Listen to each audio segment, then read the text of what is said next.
มันพากันมาแต่ใส่สององค์เนี่ยมาเฮ้าอ้อมบ้านมาแล้วคุณ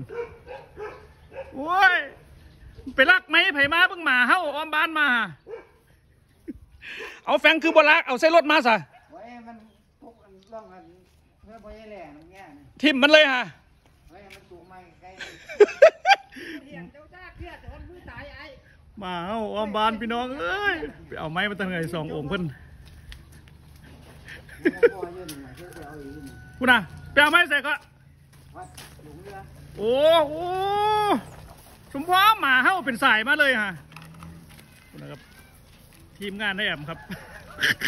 แพงเราขนาดนี้ฮะไม่มาฮอดเฮือนนี่แพงเราขนาด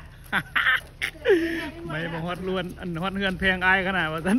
เบิด2 กักครับไปตัดไม้6 7 ดนนี่